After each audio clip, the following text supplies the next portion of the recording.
संभल हिंसा में छुपाई गई असली सच्चाई। भाजपा की जीत पर संभल में हुआ दंगा।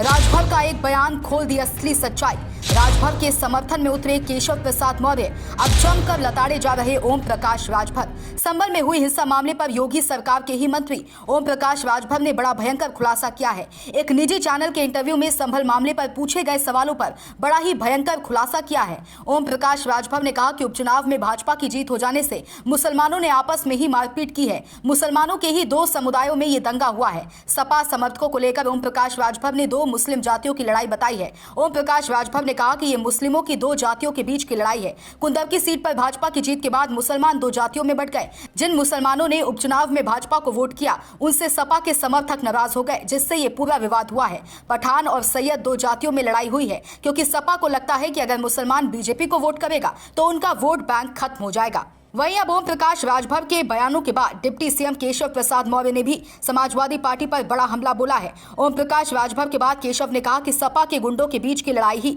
इस हिंसा की वजह है। शाही जामा मस्जिद हिंसा से समाज को डसने का काम, समाज को कमजोर बनाने का काम, फिर नौटंकी करने का काम और तुष्टीकरण की राजनीति ने देश को बर्बाद करने का काम किया है। संभल में सपा के दो गुंडे दंगाई आपस में लड़े हैं। कानून को अपना काम करने दे, सच्चाई सामने आ जाएगी। सपा के सांसद और विधायकों के कारण जब भी कोई लड़ाई होती है तो सपा मुआवजा बांटती है। ये सिर्फ राजनीति है। 5 लाख क्यों 5 करोड़ दे दो। सपा जो इस तरह की बात करती है उससे समझ आता है कि जख्म गहरा है।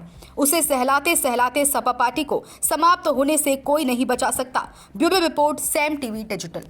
सब्सक्राइब करें साम टीवी, क्योंकि हम आ गए हैं अब आपके बीच। दिखाएंगे सत्ता के वादों और अपराधियों के एक एक कारनामे की हकीकत। और हाँ, अगर आपके पास भी हो कोई ऐसी खबर तो कमेंट करके हमें बताएं, क्योंकि बिना डर और दबाव के हम दिखाते हैं हर एक खबर डंके की चोट पर।